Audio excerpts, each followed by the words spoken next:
చూడండి, మీ ఇంట్లో ఏదైనా పురుగు పడితే ఎక్కడ పోస్తారు? అవి ఎండలో ఆరబోస్తారు. దుప్పట్లు దిండ్లు చెదలబడితే ఎక్కడ పోస్తారు? ఎండలో పెడతారు.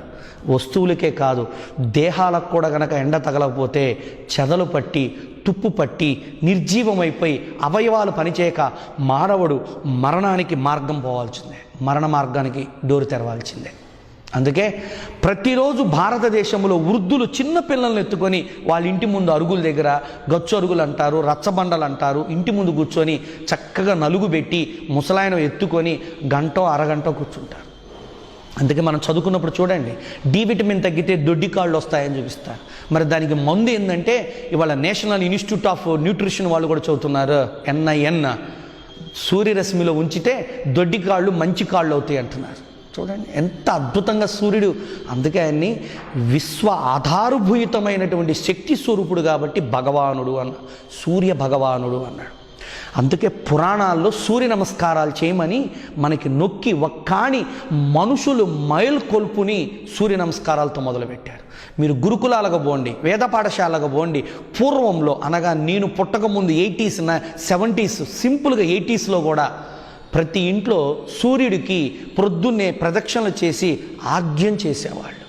అంటే సూర్యుడిని ఎందుకు ఆరాధించారంటే దేవుడని కాదు, సృష్టికి నువ్వే ప్రథమ కర్తవి. అందుకే ఆయన్ని బహునామములలో పిలిచారు.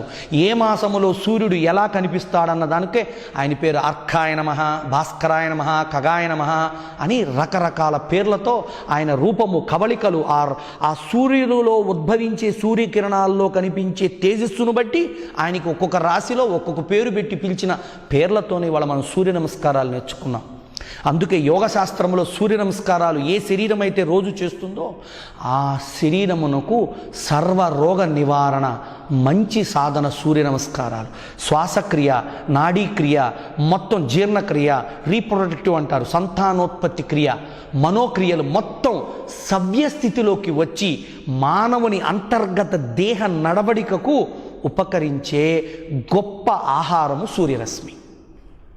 సో ఈరోజు మొదలు పెట్టండి. మీ ఇంట్లో చర్మ రోగాలు వస్తున్నాయా? విటమిన్ డి తక్కువ ఉందా? B12 లేదా? మానసికంగా ప్యానిక్ అటాక్ అంటారు, పెరాలసిస్ అంటారు, అల్జీమర్స్ అంటారు. ఈ రోగాలకు మత్తు మందులు వేసుకొని స్టెరాయిడ్స్ వాడి రోజుల తోడబడి గదిలో పడుకొని ముసుగు కప్పుకొని మాట్లాడట్లేదు. ఎంతో యాక్టివ్గా ఉండే కొంతమంది పిల్లలు, స్త్రీలు ఇవాళ ఒక జీవం ఉన్న శవాల్లాగా ఇళ్లల్లో కనిపిస్తున్న కేసులు మాకు వస్తున్నాయి. మరి వీటికి పరిష్కారం తెలుసా మీకు? కొర్రలు తింటే తప్పనడంలా, సామలు తింటే తప్పనడంలా, కొబ్బరి నూనె తప్పనడంలా, వీటన్నిటికంటే ముందు మీరు మొదలు పెట్టాల్సింది సూర్య రశ్మిని ఆహారంగా ఆస్వాదించడం నేర్చుకోండి. ఎలా ఆస్వాదించాలి గురువుగారు? మొదటి ప్రశ్నకు సమాధానం, సూర్యుడు ఉదయించిన తరువాత మ్యాక్సిమం 60 నిమిషాలు మీరు ఎండలో కూర్చోవచ్చు. అస్తమించే ముందు 60 నిమిషాల ముందు నుంచి కూర్చోవచ్చు. మిగిలిన సమయంలో మనం ఎండలో స్నానం చేయకూడదు, అంటే సన్ బాత్ చేయకూడదు, ఎండలో కూర్చోకూడదు. కూర్చుంటే ఆ సూర్యకిరణాలు మన శరీరంలో ఉన్న తేజస్సుని, శక్తిని దహింపజేసి నీరస, నిస్సత్తువ, నిస్సహాయ స్థితికి చేరుస్తాయి. అందుకే ఎప్పుడు కూర్చోవాలన్నది కూడా వేదాలు చెప్పాయి. బ్రహ్మముహూర్తములో లెగిసి అన్నపానములు లేదా స్నానపానములు అన్నీ పూర్తి చేసి చక్కగా కూర్చోండి సూర్యరశ్మిలో.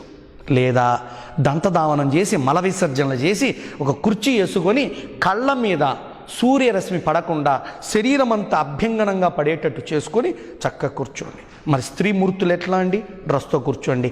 చిన్న పిల్లలు ఉంటారు, ఒంటి నిండా నువ్వుల నూనె మర్దన చేసి వాళ్ళకి అంగవస్త్రం కట్టి కూర్చోబెట్టండి. దేహం ఎంత బలంగా ఉంటుందో తెలుసా? ఎంత తేజస్సుగా ఉంటుందో తెలుసా? అందుకే వాళ్ళ స్త్రీమూర్తులు కూడా చూడండి, చిన్న వయసులో ముఖం అంతా ముసల్తనం వస్తుంది. ఎందుకు? సూర్యరశ్మి ముఖం మీద పడక. సూర్యుడు ఎలా భూమి సృష్టి ఉన్నంతకాలం వెలుగుతుంటాడో, నీ శరీరంలో పంచభూతములు ఉన్నంతకాలం నీ దేహం, నీ మొహం కాంతివంతంగా వెలగాలి అంటే నువ్వు సన్బాత్ చేయాల్సిందే, సూర్యరశ్మిలో కూర్చోవాల్సిందే. చూడండి ఎంత అద్భుతం. అందుకే సంపూర్ణ ఆరోగ్యానికి కూడా వేదాలు చెప్తాయి. ఏమని? సౌర హోమం చేయండి, ఆదిత్య హృదయం చదవండి. అంటే అవి ఏవో చీకటి గదులు కూర్చుంటే కాదు, ఎక్కడ యంత్రం వేయాలి, ఎట్లా పూజ చేయాలి, ఎలా మనం సౌర ఆరాధన చేయాలి, ఆదిత్య హృదయం చదవాలని ప్రపంచమంతా కూడా గొప్ప ప్రామాణికమైన వేదములను గౌరవిస్తూ ఉంటే భారతావనిలో పుట్టి మీరు సూర్యుణ్ణి వేదాలను గౌరవించడం లేదంటే అంతకు మించిన దౌర్భాగ్యం ఇంకొకటి లేదు ఈ భారతదేశంలో. ఇవాళ ప్రపంచ దేశాల్లో ప్రథమంగా అగ్రరాజ్యంగా భావిస్తున్న అమెరికా రీసెర్చ్ చేస్తుంది కదా, ఏమండి సూర్యకిరణాలను ఉపయోగించుకొని కరెంటుగా మార్చి మనము పవర్ యూసేజ్ చేస్తున్నాం, దాన్ని సోలార్ పవర్ అంటున్నామే.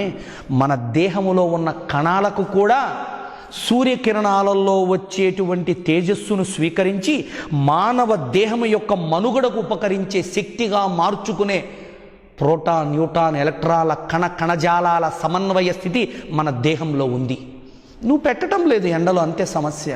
నువ్వు ఎండలో కూర్చో, నీ శరీరానికి మొదటి 1, 2, 3 రోజులు అలవాటు లేకపోవడం వల్ల సమస్యగా, జిలగా, బాధగా, కష్టంగా అనిపిస్తుందేమో. అరగంట కూర్చోండి, పావు గంట కూర్చోండి, 5 నిమిషాలు కూర్చోండి మెల్లగా. See a lot of changes in your life. ముందు మీ మెంటల్గా బాగుంటారు, ఫిజికల్గా బాగుంటారు, ప్రాణము, శక్తి ఎక్కడి నుంచో మీకు బయలుదేరి వస్తున్నట్టు మీలో కలుగుతుంది. కాబట్టి పిల్లలు, వృద్ధులు, స్త్రీలు, గర్భిణులు, సర్వ మానవాళి, సర్వజీవులు, సర్వ వృక్షజాతి ఎండ తగలకపోతే జీవమే లేదు, మరణపూరితమైన జీవనమే.